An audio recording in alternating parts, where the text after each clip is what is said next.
you are listening to the Kinetic Man Podcast. I'm Stuart.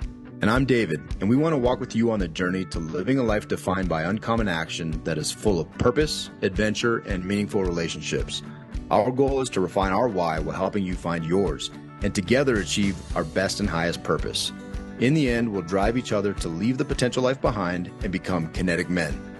What's up, everybody? This is Stu, and before we start this episode, you probably know that we don't really do any type of paid-for advertising on this podcast, but I do have a request. If you have been a listener of this show for a while and you enjoy these episodes and you get value out of it, could you tell somebody else that you think would enjoy the show as well and get value out of these episodes? And maybe even do a screenshot and post an episode that you've enjoyed on your social media platform of choice and tag us. We'd greatly appreciate that. The more people know about this, the more listeners we have, the more we can continue to just provide value to you and our listeners and bring in amazing guests and just have really, really cool conversations. So thanks again. Tell somebody about the podcast. Now go enjoy the show. See you. All right. I am super, super excited about this conversation. Richard Reeves, thank you for joining us. I'm excited you said yes to coming on our show. Let's just dive right in because there's a ton of discussion topics. We started going into it right before hitting record, and we're like, all right, we got to stop and we got to get going on this. So Richard Reeves, if you could, just give us a little bit of background about who you are and what you do, please. Sure, but I'm not all that good stuff from before we hit record, right? That stays off the record, right? That stays off the record. We don't want to tell anybody that. That's the juicy stuff. That's right. No, one of the things about this is that you just got to be open about these issues, I think. So I hope we'll get into more of the stuff we just did in the run up. So I'm Richard Reeves, and I'm a policy wonk by training. I've been in government, scholarship. I just did a 10-year stint at the Brookings Institute, which is like the kind of blue chip global think tank on policy issues. I do a lot of stuff on education, a lot of stuff on race, a lot of stuff on upward mobility. And that actually led me to focus on boys and men. And that led me to write about boys and men. And that's now led me to do something that was definitely not in the game plan, which is to create a new organization, the American Institute for Boys and Men, which is the first and only think tank research body that is just dedicated to those issues of boys and men. So a few months into that journey, it's exciting, but I'm on a mission now around this. I think there's just a huge need and a huge space to have a fact-based, non-zero sum, compassionate conversation about what's happening with boys and men. Yeah, one of the things you open of boys and men with is the idea of, and I'll put it in my words somewhat, but I find it fascinating, this idea that we're in such a polarized black and white cultural environment that the argument is that you have to choose between boys and men or women, girls and women. And what I find fascinating about this is that wouldn't even work in my house. A black and white view would not work in my household. I have a wife, I have a daughter, and then I have two boys. And Right. The idea of choosing which one of them I want to succeed and which one of them I want to defend and honor is absolutely ridiculous. But it's commonplace in our society in this polarization of the topic. And you highlight that beautifully throughout the book and in a number of different ways, black and white, like you said, race, gender, and all the different ways. But I'm just curious, how have we found ourselves in such an environment that critical thought and meaningful, valuable, and compassionate discourse is the exception?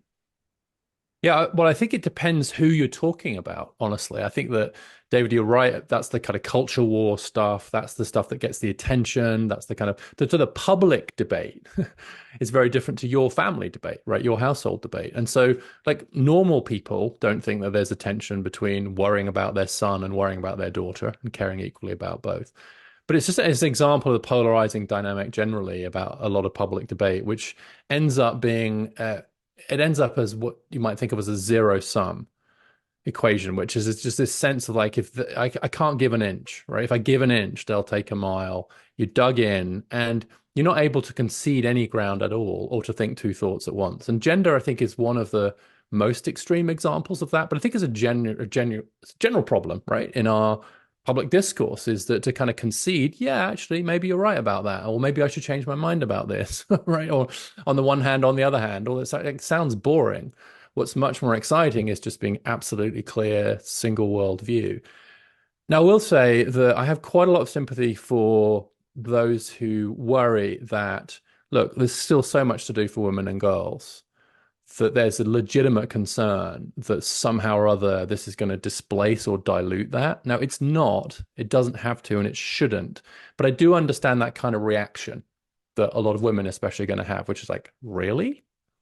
You've had 10,000 years? A couple of seconds where you fall behind on a couple of things, and it's like, back to you, back to the man. All right. I get that. And I think I've come to believe, actually, I'll make a general point that I don't think I've made publicly before, but I've come to believe that unless you feel a degree of discomfort in a conversation or a debate, you shouldn't be allowed in it. Right? If everything feels comfortable and clear to you, probably don't want to hear from you, because these things are hard. We're all getting stuff wrong and changing our minds, and it's difficult, right? So there's a necessary discomfort with these debates, including the one around gender. We have to kind of live with that discomfort and honor it. I You love know, that. I love that you highlighted that, the idea of being uncomfortable. And one quote that you said, and then Stu, off to your question, that I think is so relevant to the conversation, to the question is, you said a world of floundering men will not be one of flourishing women, or vice versa. And I just love that quote because it really wraps up what you just said. The idea that men floundering or women floundering, or either one of them being at a disadvantage, is good for none of us. So I love that. Thank you. All right. Yeah. it's interesting. When I first read your book, I posted something about the book on social media, and this was probably 10 months ago, 11 months ago. And there was immediately comments, specifically from women, saying like, well, it's about time, kind of to your point, it's about time that that women have the opportunity to do better in, X and X in school and jobs. And what are you have a daughter. One comment was, you have a daughter, are you not proud of everything that the opportunities that your daughter has? And like, it was all this kind of zero sum thinking. And I'm like, Mm-hmm. no, I have a daughter, I have a wife, like I want the best for them too, but we can kind of have both here, right? And it's an interesting conversation. And so for our audience, for our listeners who haven't read the book yet, right? Who haven't really experienced this stuff, like what is going on with boys and men? What is going on with male inequality that you've seen with data? Yeah, there's a few things that really trip me up as I was kind of reading them. You hit data points sometimes when you're reading. So I'd be sitting there in my office at the Brookings Institute and reading Appendix 3 of a report and going, wait, what? Right? That's how you make your living. And actually, a lot of these trends were just sufficiently troubling for me to think, hey, why aren't we talking more about this? And then the answer to that question, I think, is part of what we were just talking about, which is this discomfort with raising it. But to just put some numbers on this, and it's actually relevant to this concern about, do we care about inequality both ways? So higher education now, a lot of people will know that colleges in the US are now significantly more, they're skewed towards female. So men have fallen a long way behind women in college campuses. So it's about 60-40 now in favor of women in higher education. And that's actually a slightly bigger gap than we had in the 70s when it was the other way around. And actually, in the 70s, we did a bunch of stuff to help women, as we should have done, because of that gender gap, right? So it's not true. It's not true that we didn't care about the gender gap the other way around. And that reflects what happens in high school. Like 2/3 of the best high schoolers ranked by grade are girls. 2/3 of those most struggling are boys. But then you get these other data points, like in education. I'll give you one that just like you go, wait, what? And you double check it and you get someone else to check it, which is that 23% of boys in the US school system have been diagnosed with a developmental disability. 23%. Yeah, it's crazy. Yeah, I mean, I just can't be right. It's like moments where you're like, hold on, hold on. That's twice as many as there are girls. That doesn't feel right. Or any education system that says like 1 in 4 of a certain group are quotes disabled. And so you see that. You also see in wages, like most men actually earning a bit less than most men did a few decades ago, earning less. That's huge in terms of its downstream cultural significance. And again, it's not to say that we don't want more women going to college. We do. We want women earning more. We do. But we also don't want men earning less. And we don't want what we've seen, which is 1 million fewer men enrolling in college now than 10 years ago, right? 1 million drop, right? So it's back to this kind of sense of like, you've got to pay attention to both sides of this coin. And then the other huge change, I think, has been in kind of family life, and I know we're going to get into, I hope we'll get into, given your interests around social relationships and so on too, but the kind of share of dads who are not in their kids' lives, who struggle to be in their kids' lives, and just the profound consequences of that. And it's something that I just really got wrong, actually. I'll say this now, that like I was talking about the work I'd done in my book, and I talk about how important fathers are for their kids, right? For their kids' mental health. Like dads, the relationship with your dad when you're a 16-year-old girl predicts how you're going to be your mental health as a 30-year-old woman. You see better out, no, just across the board, better. Now, dads matter, period. There's no debate about that in social science anymore. But I gave this talk about this, and this guy came up to me afterwards, and he was in tears, and he said, I agree with what you've said, but you talk about dads as if they're just a means to an end. Dads matter because they're good for their kids' outcomes. He said, but being a dad is the most important thing in my life to me. What about the value of just being a father for fathers and the importance of fatherhood? And I had this profound moment of thinking how badly I got that wrong. But I just missed the importance of fatherhood for fathers as well. And I think that's really missing in our culture right now too, a kind of the valuing of fathers in policy, but also in our culture. So those are some of the things that led me to this place. Yeah, that gave me pause as you said that. Kind of gave me an emotional reaction as well, because I think it's fascinating to me that we're told most of the data, it's progression. I think there's a lot of data now talking about the means to the end, right? And that's something that I believe was missing in the conversation prior. And then you just highlighted a way to take the conversation even further, right, into the individualized. And in your book, you talk about this idea of identities and Mm.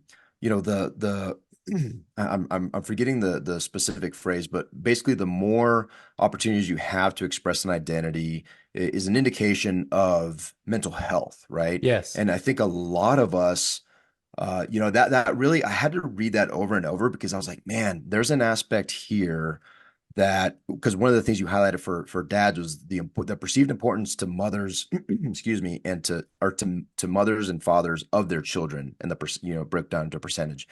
But it was fascinating to me, because I was like, man, I really, this work that Stu and I are doing, kids are a huge emphasis, right? And in my Mm. life, and hours a week spent is a huge, huge emphasis. And I come away from it very fulfilled and exhausted, and all the things that you do as a dad. But it's interesting how I even struggled to make the connection of how important being a dad is to me, and important for, how difficult it was for me to disconnect of me being an ends for them, and always thinking about, I want this for my kids' health. And I've not verbalized until you just said that this is important for my health. And Yes. is that like a man, like a thing that we've been told? Is it a story you've been told? Is that the evolution of us being a particular role that you highlight is changing? Like, what has caused us to be so reticent to admit, like, I love being a dad. This is a Mm. goal of my life. Many men don't, they don't, unless pressed, they don't list that as the top things of life goals. Why is that? Yeah, well, I think one of the consequences of our kind of outdated view, those old views about kind of men and women and dads and moms, has been to create a set of cultural archetypes and stories that, if they ever were valuable, certainly aren't now. Right. And so some of those would be like, I remember somebody once saying to me that, moms know the names of their children's dearest friends and fiercest enemies. They know their greatest hopes and their kind of greatest fears. And fathers are vaguely aware that there are smaller people in the house. Right. And it's like a classic sort of example of that sort of joke, right? Similarly around marriage, you kind of get the sense of the kind of ball and chain, and like women are trying to get men to be married, and he's going to have to give up all this freedom and all that stuff, right? And so these are tropes, and to the extent that they were ever true, they're certainly not true now. It's very striking to me that actually men are a bit more likely to say, that they're not spending enough time with their kids compared to at work. And you've just seen actually men now being more likely to say that marriage is important to them, more likely than women. So American men today are now more likely to say marriage is important to them than American women are. So this is what is that getting at? I think it's getting at the sense that kind of men do know that they're going to be fulfilled and have purpose from kind of being a dad, being a partner, being a spouse, being in relationships with people. And so this whole idea about the kind of Lone Ranger, the cowboy who you have to kind of trap into marriage, and then he's kind of reluctant and he's a distant, wait till your father gets home stuff is BS, actually. But it's interesting that it's kind of BS that's kind of re-emerging in some kind of reactionary spaces now, even though it is so far from the lived experience of most of us, myself included. I'm exactly the same as you guys. Hugely important, like being a dad. The term that you forgot, David, was cognitive self-complexity. And shame on you for not storing that one away. Cognitive self-complexity. Why did that? I don't know why that slipped my mind, and I apologize Well, to you I and to think our guests. it shows a lack of cognitive self-complexity in you. 100%. Right. But it's a really great idea with a terrible academic name, which is like basically what it is like from in terms of your mental health, it's better to not put all your eggs in one basket. It's just like investing, right? And the trouble is that the kind of historic roles of men have put too many of our mental health eggs in the basket of work and money, right? To probably stretch the metaphor too far. Whereas with women, they kind of got a better sense of like, well, I'm also a mom, I'm also a friend, I'm also a community member. They have kind of different, they're more multi-dimensional in that sense. And that's not because of anything kind of inherent. It's just because of the way our roles have developed. And I think that men are really struggling now. A lot of us are really struggling to kind of have more of that complexity, more of that sense of like, you know what, I'm really doing badly at work right now, but I'm killing it as a dad, right? And that's great. And I'm going to get enough of my sense of worth and purpose from that aspect of my life rather than from just the narrowly defined one of previous generations. So that's a great opportunity, but I think there's this real lag that a lot of us are feeling as we try and catch up with these new opportunities. I heard once that the difference between men and women are if a man introduces himself to another man and is asking, about themselves, a man will say, "What do you do?" And the woman will ask, "Who do you know?" And Mm, the women are all about relationships, and the men are all about, their primary role as a worker, right? As a money provider, as a breadwinner, right? It's just what do you do? And they find identity in that. And so, to that point, like, what's the causation of this male inequality? 'Cause in the book, you talk about the education system, you talk about the labor force, you talk about this dad deficit. mm. What is all that stemming from? Yeah, it's really tempting to find sort of single causes Yeah. for sort of multiple different outcomes. And I'm reluctant to do that too much because I think, for example, like the reason why a 15-year-old boy, a 16-year-old boy is just much more likely to be struggling in school right now is not obviously and directly the same reason that a 35-year-old man is struggling in the labor market. Now, of course, there are links, or a 45-year-old man is struggling to remain in his kids' lives. Now, it's not that they're not linked; they are linked in kind of in sort of social sciencey ways. But I think what's happening is that multiple forces have basically kind of come in at once. You've seen huge deindustrialization and massive wage inequality in the labor market. I think you've seen the education system completely separately, or almost completely separately, just become a bit less boy friendly. Less recess, less vocational, fewer male teachers, etc. And you've seen this kind of rise in women's independence, which has meant that the family form has changed. But they're not. There isn't kind of one arrow going all the way through. But I would say I think there is one theme. I wouldn't say it's a single cause, but I would say that there's a connecting theme, which is that the definition of mature masculinity is up for grabs, very uncertain, very, very, it's like a kaleidoscope, that thing you shake, right? And then it resettles, but it's still being shaken right now. And so I think what's happened is that we've kind of torn up the old signpost, the old script for masculinity and femininity, but we replace the old feminine one with a really empowering, new, liberating one for women and girls. I think there's a very clear message being sent to women and girls now about independence, autonomy, strength, like education, etc. And we tore up the old male one about being head of household, breadwinner, etc. And we didn't replace it. And I think that's created a real vacuum that's a kind of uncertainty and drift. And I think just a lot of men and boys are just like, there's a huge question mark next to what does it mean to be a man now? Whereas it's not the same for women. It's become more expansive. It's like kind of whatever you want it to be, right?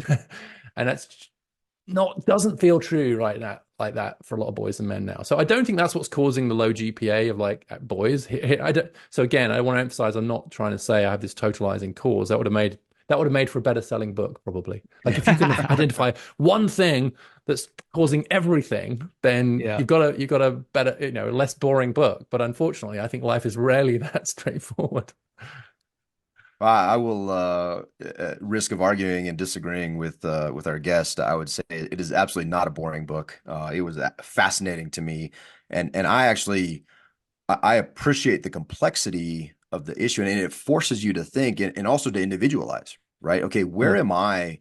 What are the things that are impacting me? Because it's not going to be the same things that impact Stuart, and our households are different, and the way that I now project my fatherhood and my legacy is not something I'm not only important. It's for the benefit of mm, the kids. How do I adjust that? How do I address that?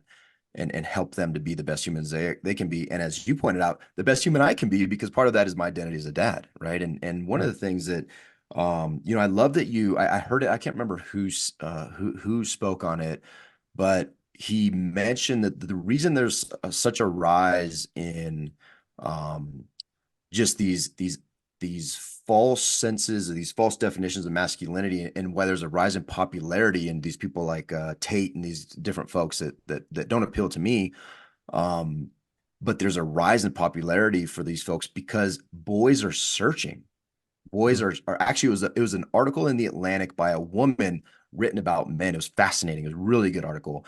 But mm, she's like, these guys are rising to prominence because boys do not have, and a lot of men have not had a mature definition of a definition of mature masculinity of which to emulate. And so I think that is fascinating. mm. I want to change gears Are slightly. you sure that wasn't Eh, Christine Ember's essay in the Washington Post that you're Uh, thinking of I about a know, year I ago? know it was the Atlantic, Okay, but I right. don't, because I don't read Washington Post, but it was, I'll have to find it and Yeah, I'll well, reference it in the show I would take notes. the opportunity to point people. Christine Ember had a long essay in the Post about a year ago. It's called "Men Are Lost. Here's a Way Out of the Wilderness," which basically I think is kind Mm, of making some of these similar points. yeah. Yeah, it was very similar, and she was talking about it from the perspective of a woman looking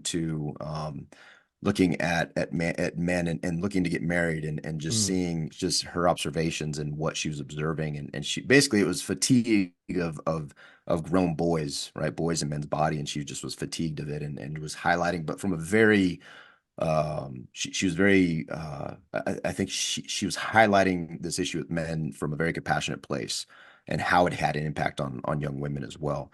Back to your quote, right? Floundering men is not right. that's not what we want.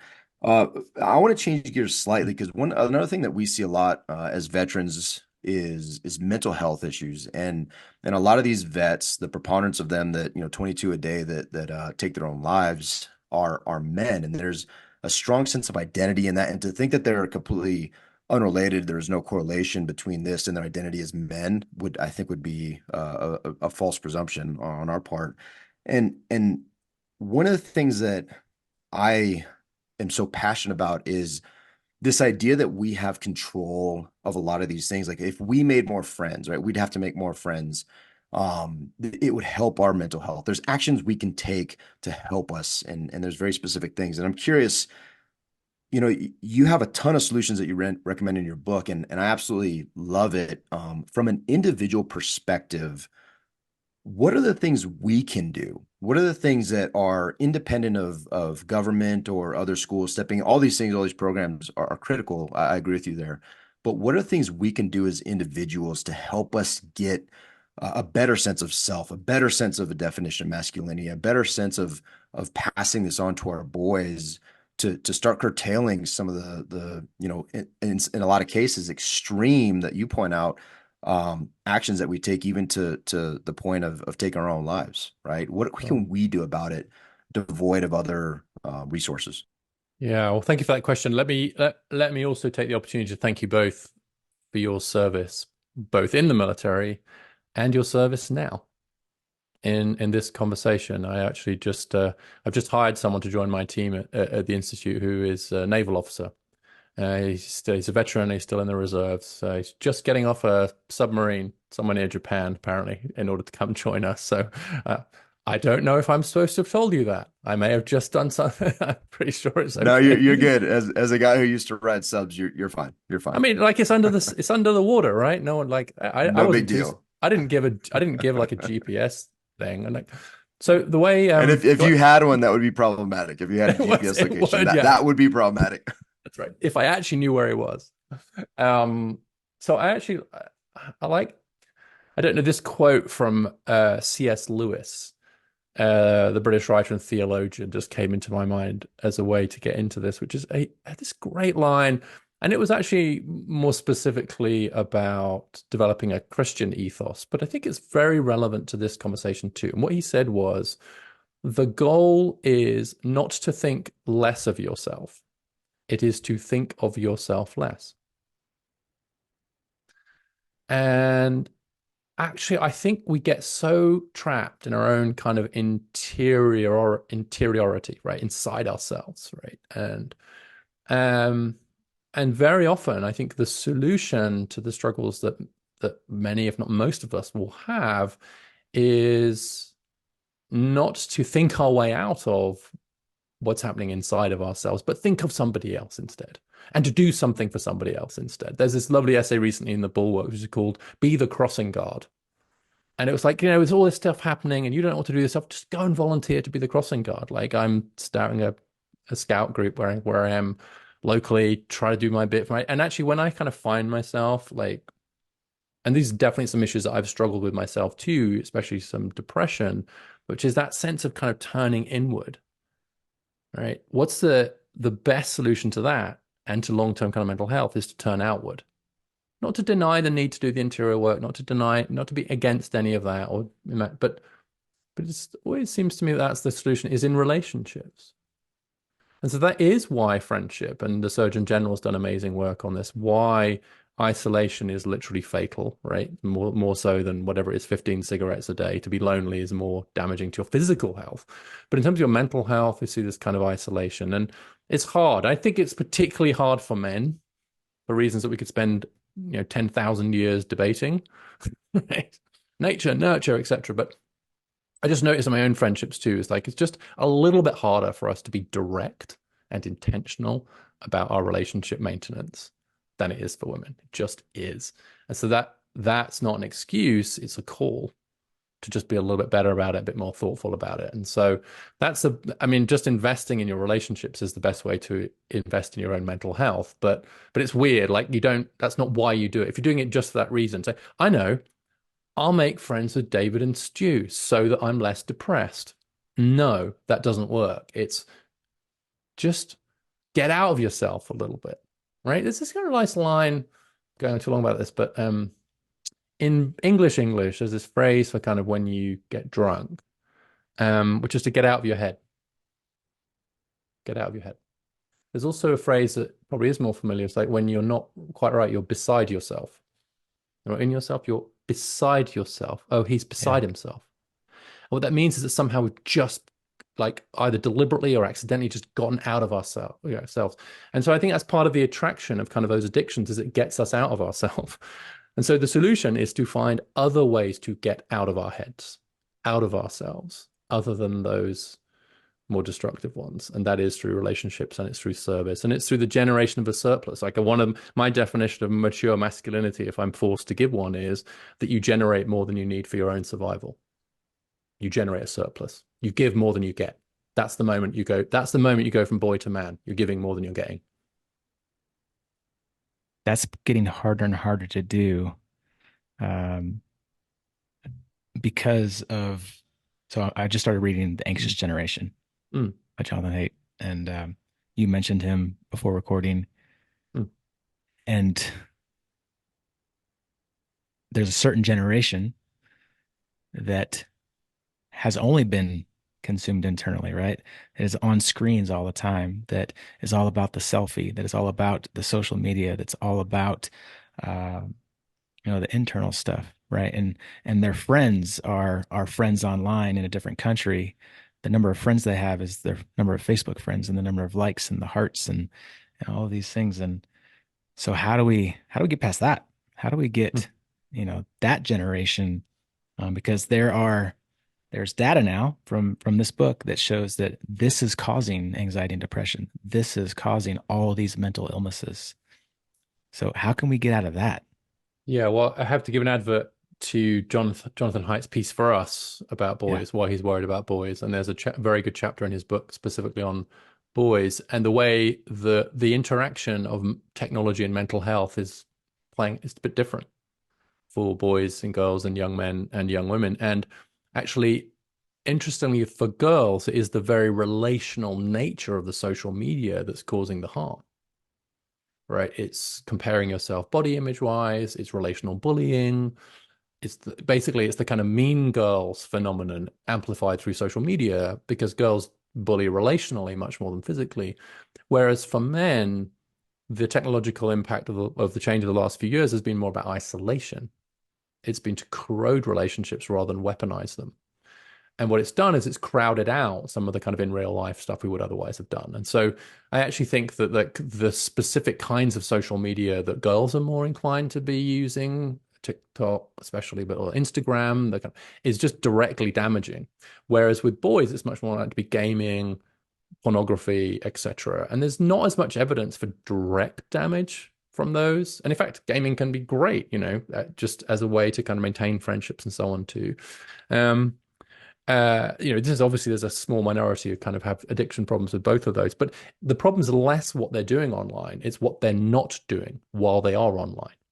And what we are not doing while we're online is in real life friendships, service, in community, in kind of embodied relationships with people.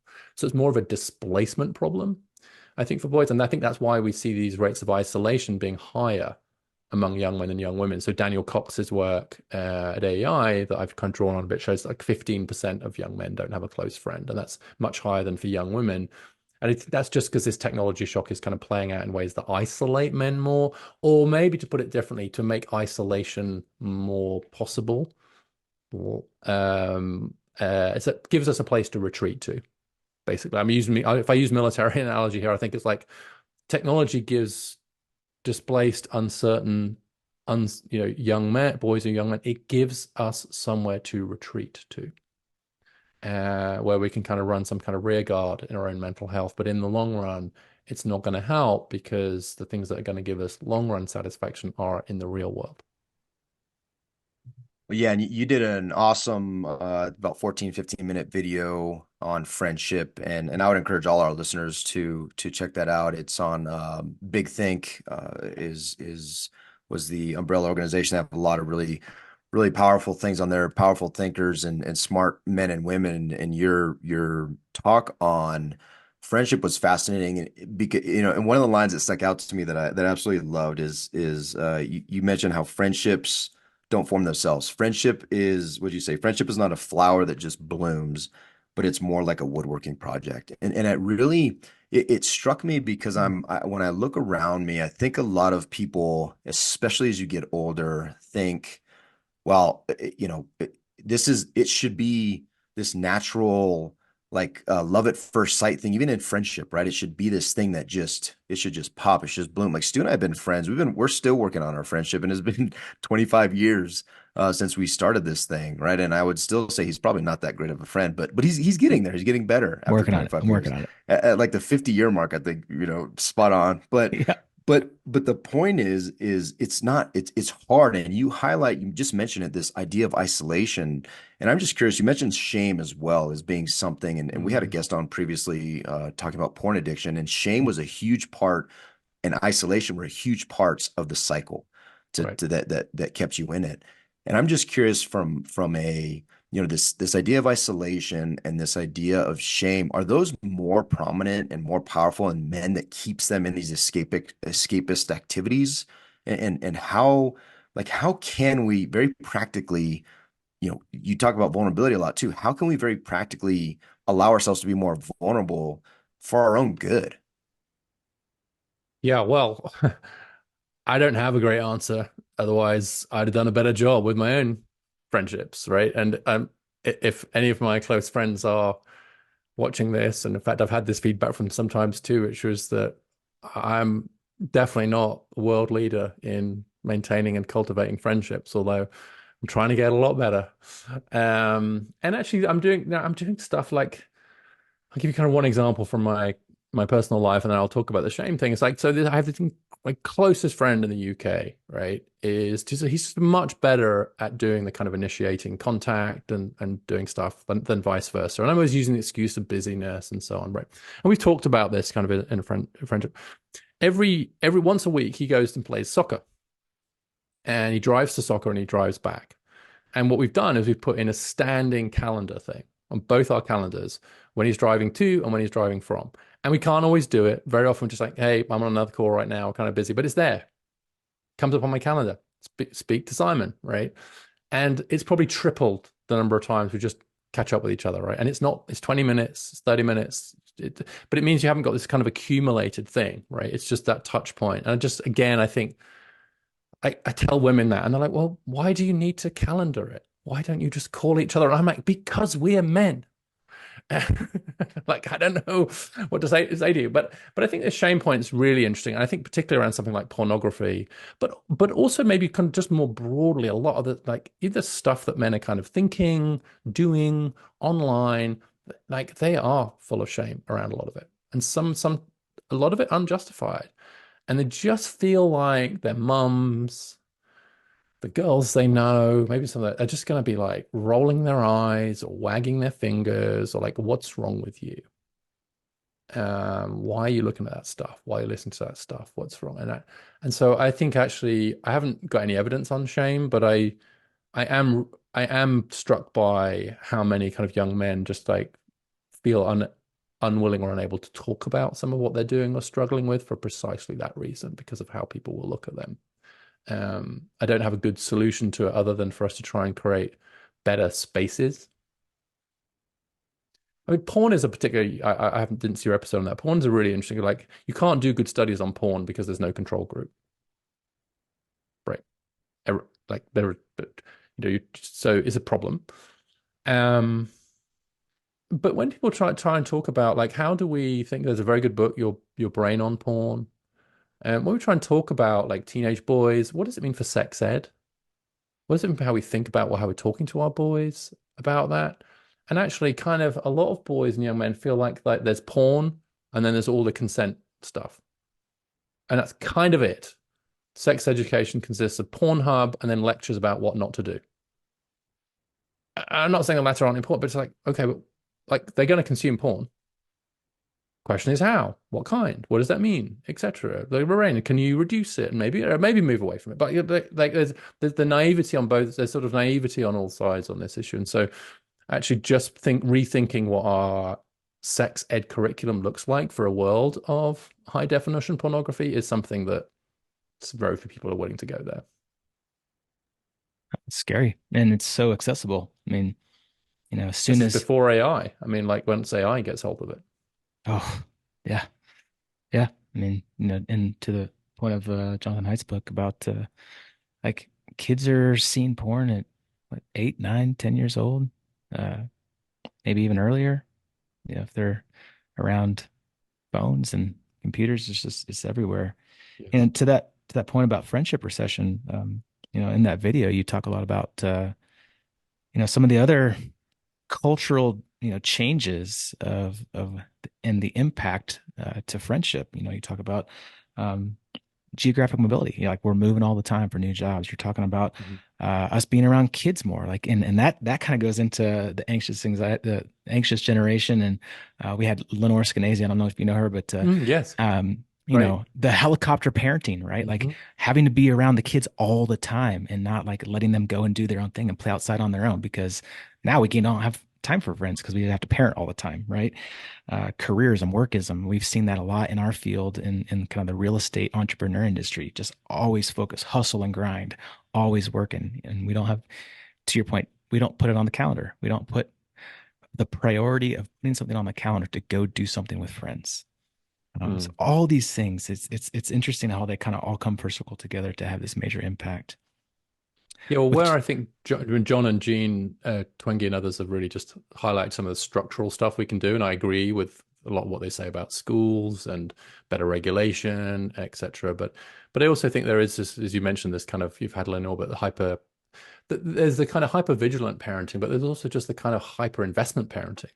There's the kind of race for the top, which means that just kind of hanging out with your friends and developing those skills, which do take unstructured time. You know, actually, kind of as adolescents, as kids and adolescents, you don't want to be calendaring it. You just want it to be unfolding organically. But you know, if you're too busy trying to become the best lacrosse player so that you can get a D2 scholarship to an elite, I don't even like whatever. Then it squeezes out that time. And so I really worry about the way that actually as parents, I think we have a responsibility to kind of get off our kids' backs quite a lot, not schedule them too much and give them just more space to hang out and go hang with their friends. But that seems terribly unproductive. And kind of professional, successful parents who've got high ambitions for their kids very often fall into the trap of seeing their kids as units of future human capital and maximizing the investment. Now, I'm not saying that's all they see them as, but they do see them as that. And they're thinking about kind of like the marginal value of each hour their kids are spending. And that's a quick way to destroy childhood, to put it really bluntly. Yeah. Yeah. No longer are the days of the sandlot where you just kick the kids out all summer long and they leave at sunrise and then don't come back until, sunset. Friendship takes time, right? I mean, that's the thing. There's all kinds of other stuff in there too, unmonitored, risky play, kind of, etc. But above all, it takes time.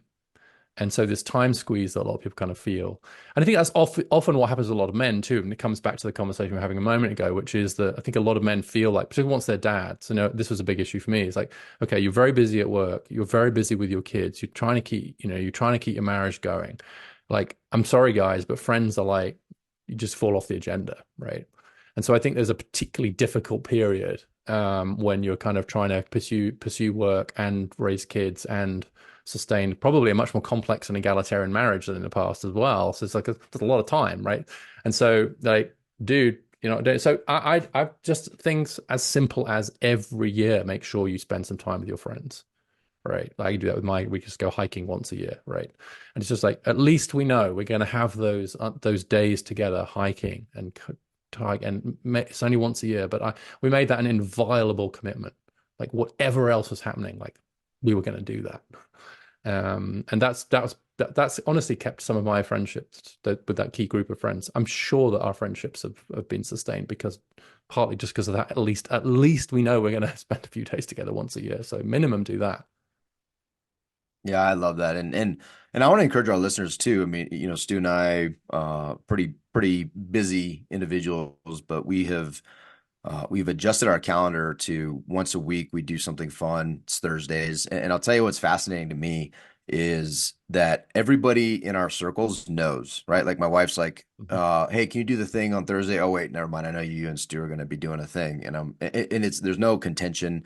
A lot of my friends, when they're like, "Hey, can we set up a call for this thing?" Oh, it's Thursday. I can't do it because I know you're with, you're with your work wife, Stu. Like, it's just Mhm. it's very fascinating how when you start putting these things on the calendar, not only do you honor them, especially as men, not only do you honor them, but it starts becoming the norm for the circle around you, and they acknowledge and recognize that as well. And Yeah. it's an amazing thing for relationship, and So again to the kids teaching them that, right? yes, Hey, they go see spend dad time. doing that. Go spend time. They Yeah. see dad doing that with his friends. Then also you probably talk about fathering, and so you kind of act to some extent, all right, like to support each other as well as just kind of shooting the breeze and so on too. And so I actually have come to believe that male friendship requires a bit more structure than female friendship, right? And again, long argument about why, just think it's true. And so I think it needs institutions, it needs schedules, it doesn't happen as organically or naturally as female friendship does. And there are all kinds of reasons that could be true for evolutionary reasons. There's all kinds of reasons that could be true for socialized reasons. It doesn't matter,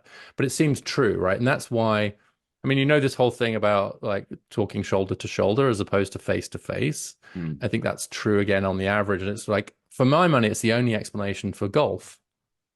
Like, what are these guys doing? All right. And the answer is they're being friends. And actually, when a It's the most ridiculous game ever. completely Oscar Wilde, good walk spoiled. That's where I am on it. But nonetheless, right, if you see a guy like standing next to another guy, not facing him, but next to him, and he says, do you think I should use the 5-iron for this? What he's actually saying is, I love you. Right, but that's tough for men to say. And so rather than saying, I love you, we say, do you think I should use the 5-iron? And I'm being a little bit unfair and exaggerated, but do you know what I mean? It's like, it comes about as a result of these shared activities, right? And it comes about as a result of kind of doing stuff together, whether that's gaming or golfing or fishing or walking, or we're just not as good. So everyone listening to this, that once I've told you this, you probably won't be able to stop seeing it. Go into a coffee shop and look around at how many people are sitting staring at each other with a cup of coffee, and it will be mostly women. Mostly women. Not there'll be no men, but like if there are two people with a cup of coffee in front of them staring directly in each other's faces, it'll be women, right? But with guys, that is important for therapists to know. It's important for everybody else to know, that we just communicate a little bit differently. Fascinating. Great. Well, I know you're a busy man, and this has been a fascinating conversation. I know we could probably go for another hour. I want to lead our listeners to go find out more about you, read your books. What's the best place to find all of your information and resources? Well, I'd encourage them to go to the American Institute for Boys and Men, which is just AIBM.org. And I have a Substack, which is of Boys and Men, where I'm posting pretty regularly some of the stuff that I'm up to. Obviously, I'm on all the usual social media places, and there's a V in the middle of my name, Richard V. Reeves. So any of those places, you can find my stuff. This is excellent. Well, your book is fantastic. Your TED Talks are fantastic. All the videos, man, it's just so much good information. We'll put all of that information in the show notes. Thank you for coming on the show. This was a really, really great conversation. Thank you for having me. Guys and gals, reach out to Richard, grab his information, and hey, let's all go take uncommon action to be better men and better women. Thanks, Richard. Thanks again. Thank you, Richard. Hey, for those of you who've been listening to this podcast for a while, you know that Dave and myself transitioned out of a 20-year career in the military, in the Navy. And there were some really big struggles in that. And I'd say that for anybody that's in a transition of changing an identity can have a really, really hard time finding a new identity and going through the struggles of figuring out what's next. We talk a lot about purpose. We talk a lot about tribe and community. We talk a lot about mission. And those aspects of a transition are really hard to figure out. So you need a community. You need a tribe. You need to have someone in your life that's going to hold you accountable and help you grow into this new identity. That's what we do in the Kinetic Man. We have a lot of military veterans in our space that we talk through on a daily and monthly basis of how to figure out what's next, how to figure out how to continue to live with purpose, live with mission, and be incredible husbands, incredible fathers, incredible leaders in the community, and incredible businessmen. We have a ton of entrepreneurs. We have guys doing deals together, investing with each other, and growing with each other to be the best men that they can possibly be so they can show up every single day for their families and for their businesses. If that's something that sounds interesting, come join us. You can go to thekineticman.com/signup, thekineticman.com/signup, and come grow with us. See you. Thank you for listening to the Kinetic Man podcast. If you are growth-minded, community-focused, and willing to take uncommon action to redefine success and live an abundant life, visit our website at www.thekineticman.com to see all the ways we could connect. Yeah, and on our website, you can find more information on everything we're doing, like joining our meetup page to get the details on our webinars and our local Thursday gatherings here in Colorado. From our site, you can also find more information on and sign up for the next Kinetic Man retreat and the next house of our mastermind group. Finally, we always appreciate your love and support. Please share this episode and go rate us on your favorite podcast player of choice. Thank you again. Now go take uncommon action.